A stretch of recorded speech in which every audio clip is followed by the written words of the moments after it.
Oke, assalamualaikum warahmatullahi wabarakatuh. Selamat pagi semua. Apa kabar hari ini? Semoga kalian dalam keadaan sehat dan terus semangat dalam mengikuti pelajaran pada pagi hari ini. Nah, kembali lagi bertemu sama Ibu dalam mata pelajaran Akidah Akhlak. Nah, kesempatan pada pagi hari ini kita akan membahas materi tentang aliran-aliran dalam ilmu kalam.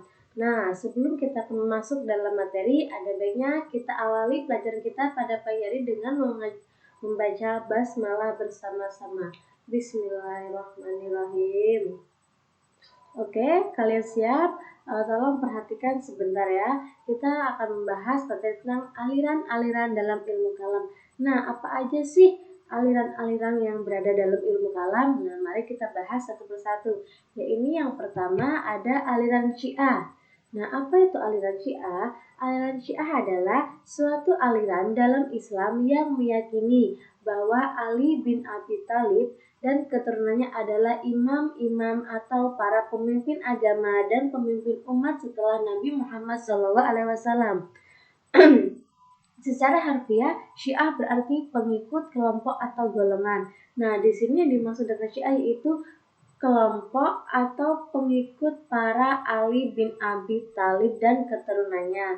Nah, di sini ada beberapa ajaran-ajaran aliran Syiah. Nah, yang pertama, konsep imamah. Konsep imamah yaitu kepemimpinan setelah pemangkatan Nabi Muhammad SAW.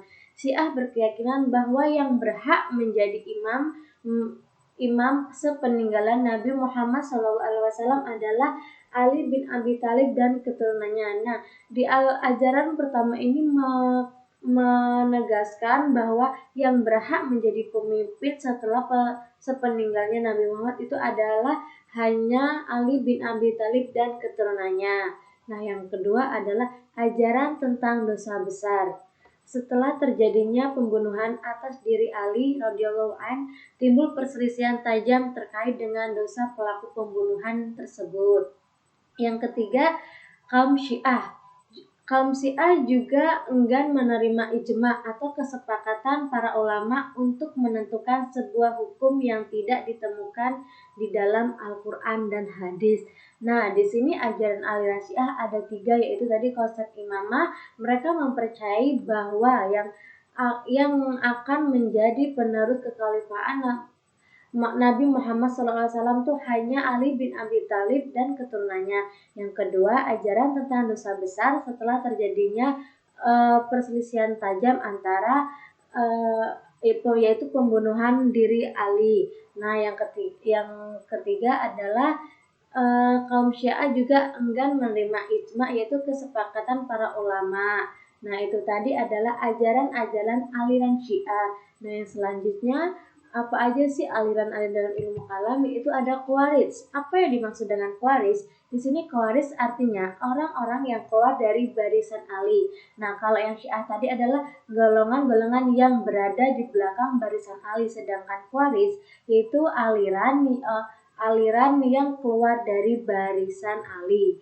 Nah, yang melatar belakangi aliran ini adalah terjadinya peristiwa tahkim atau arbitrase antara Ali dan Muawiyah yang terjadi dalam perang Siffin. Nah, yang melatar belakangi timbulnya aliran Khawarij yaitu adalah terjadinya perang Siffin. Perang Siffin yaitu perang Siffin yang melibatkan antara Ali dan Muawiyah. Di sini ada beberapa ajaran-ajaran pokok aliran Khawarij. Yang pertama, Ali dan Utsman turut berperang Jamal dan orang-orang yang setuju adanya tahkim dihukumi kafir. Jadi yang ajaran pertama ini Ali dan Utsman mereka tuh turut ikut berperang dan orang-orang yang setuju adanya tahkim mereka udah disebuti dan dihukumi kafir. Yang kedua, setiap umat Muhammad yang terus-menerus berbuat dosa besar hingga matinya belum tobat, mereka juga dihukumi kafir dan akan kekal di neraka. Dan yang ketiga, boleh keluar dan tidak mematuhi aturan kepala negara apabila ternyata kepala negara itu seorang yang zalim dan khianat. Dari ketiga ajaran pokok aliran Khawarij ini dapat kita pahami. Yang pertama, Ali dan Utsman mereka ikut turut dalam perang Jamal, dan orang-orang yang mempercayai adanya tahkim mereka dihukumi kafir. Yang kedua, setiap umat Muhammad yang terus berbuat dosa hingga matinya belum bertobat mereka dihukumi kafir dan akan kekal di neraka. Dan terakhir, mereka boleh keluar dari dan tidak mematuhi aturan kepala negara apabila kepala negara itu melakukan hal yang zalim dan khianat. Nah, itu tadi ada aliran pokok ajaran-ajaran aliran dari Khawarij. Yang terakhir ini ada Murji'ah. Nah, Murji'ah yaitu kata Murji'ah diartikan berasal dari kata Arab yang arja'a yang artinya menunda.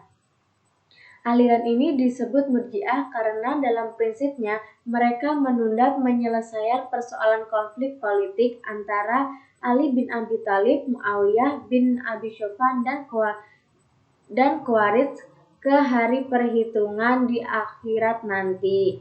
Nah, munculnya aliran Murji'ah ini dilatar belakangi oleh persoalan politik, yaitu soal khilafah atau kepemimpinan. Di sini ada ajaran-ajaran Murji'ah. Yang pertama ajaran yaitu mengajarkan golongan Murji'ah berpendapat bahwa yang terpenting dalam kehidupan beragama adalah aspek iman dan amal.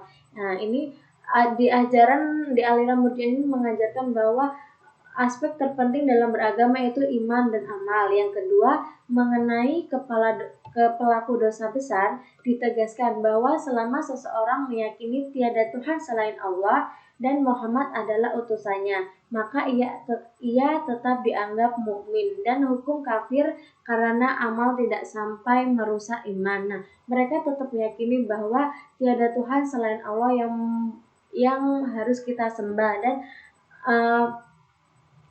dan dianggap mukmin. Muhammad adalah utusannya, maka ia tidak dianggap mukmin. Mereka tidak dianggap mukmin dan bukan kafir karena amal tidak sampai merusak imannya, karena amal mereka tidak sampai merusak ke dalam iman. Nah, ini tadi adalah ajaran-ajaran aliran Murji'ah tadi. Jadi dalam aliran ilmu kalam ada 3 aliran, yaitu pertama Syiah, Khawarij, dan ini Murji'ah. Nah, dari yang Ibu jelaskan tadi, semoga kalian dapat memahami dan semoga kalian bisa paham, serta kalian bisa kalau seandainya kalian kurang paham, kalian boleh tanya langsung lewat chat grup WA atau kalian boleh searching langsung di Google aliran-aliran dalam ilmu kalam lebih detailnya lagi, karena di sini waktu kita terbatas. Mungkin itu aja yang dapat Ibu sampaikan. Sekian, terima kasih. Ibu minta maaf apabila ada salah-salah kata. Ibu akhiri. Oh ya, sebelum kita menutupi pelajaran pada hari ini, ada baiknya kita tutup dengan baca hamdalah. Alhamdulillahirobbilalamin.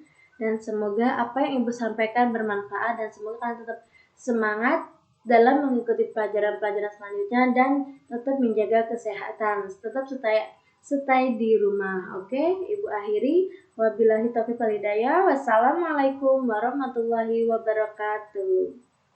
Selamat tinggal.